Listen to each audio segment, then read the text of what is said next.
السلام علیکم محترم ناظرین، میں عظیم احمد عباس QK اسپیڈ نیوز میں آپ کا خیر مقدم کرتا ہوں۔ یوکرین کے زاپورزیا نیوکلیئر پاور پلانٹ کے قریب ایک بار پھر دھماکوں کی آوازیں سنی گئی اور علاقے سے دھواں اٹھتا ہوا دیکھا گیا۔ بین الاقوامی جوہری توانائی ایجنسی کے مطابق یہ دھماکے پلانٹ سے 1200 میٹر دور ایک معاون سہولت مرکز پر ہوئے۔ دن بھر IAEA کے مبصرین نے اس سمت سے دھواں اٹھتے دیکھا اور سیکیورٹی پر کڑی نظر رکھی جا رہی ہے۔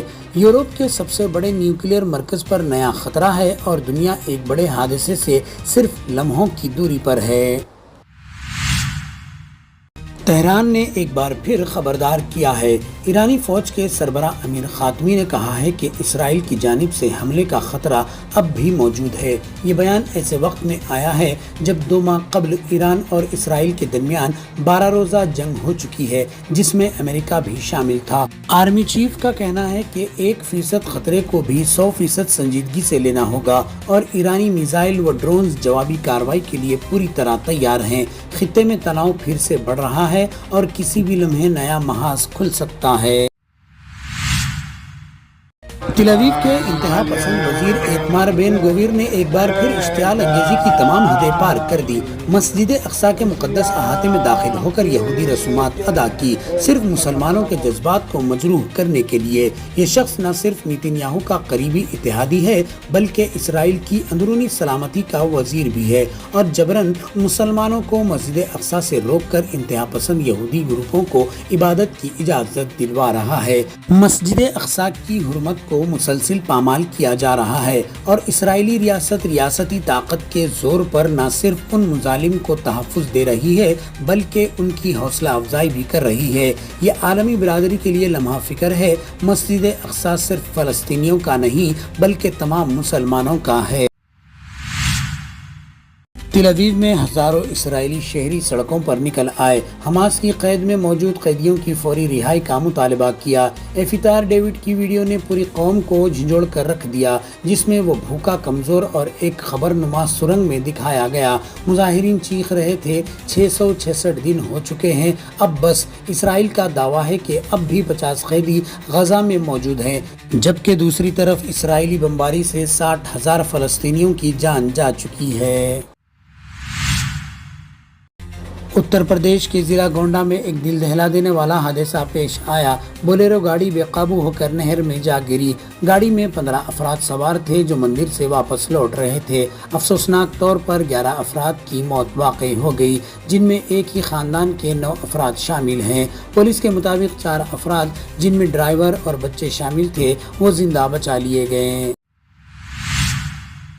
بنگلورو کی مشہور سڑک پر اس وقت سنسنی پھیل گئی جب تقریباً 10 کروڑ روپے کی لیمبورگینی کار میں اچانک آگ بھڑک اٹھی۔ یہ لگژری گاڑی مشہور سوشل میڈیا انفلوئنسر سنجو کی تھی، جو مہنگی گاڑیاں اور سونا پہننے کے لیے جانے جاتے ہیں۔ ویڈیو میں کار کے پچھلے حصے میں شعلے اٹھتے دیکھے گئے، جبکہ راہگیر پانی، ریت اور فائر ایکسٹینشر سے آگ بجھانے کی کوشش کرتے نظر آئے۔ خوش قسمتی سے کوئی جانی نقصان نہیں ہوا اور سنجو کے مطابق گاڑی کو زیادہ نقصان بھی نہیں پہنچا۔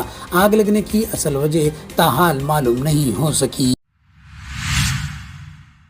تیلگو فلم انڈسٹری ایک بار پھر جنسی ہراسانی کے سنگین الزام سے ہل کر رہ گئی ہے۔ مشہور کوریوگرافر کرشنا ماسٹر، جنہوں نے ڈانس شو دھی سے شہرت پائی، ایک نابالغ لڑکی سے نازیبہ رویے کے الزام میں گرفتار کر لیا گیا ہے۔ پولیس کے مطابق کرشنا ماسٹر کو بنگلورو میں چھپتے ہوئے پکڑا گیا اور اب وہ عدالتی تحویل میں کانڈی جیل میں موجود ہیں۔ ان پر پوکسو ایکٹ کے تحت کیس درج کر لیا گیا ہے۔ تفتیش میں مزید انکشاف ہوا کہ وہ ایک خاتون سے 9.5 لاکھ روپے لے کر بھی فرار ہو چکے ہیں۔ کرشنا ماسٹر پر پہلے بھی کئی سنگین الزامات لگ چکے ہیں اور پولیس مزید تحقیقات میں مصروف ہے۔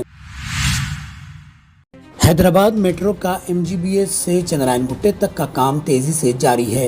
متاثرہ جائیدادوں کی تعداد 1100 سے کم ہو کر 900 رہ گئی ہے، جبکہ 360 کروڑ روپے کا معاوضہ بھی تقسیم کیا جا چکا ہے۔ اب تک 380 عمارتوں کو منہدم کیا جا چکا ہے اور پلر مارکنگ کا عمل تیزی سے جاری ہے۔ شہریوں کی سہولت کے لیے رات کے وقت کام ہو رہا ہے اور یوٹیلیٹی لانس زمین کے نیچے منتقل کی جا رہی ہے۔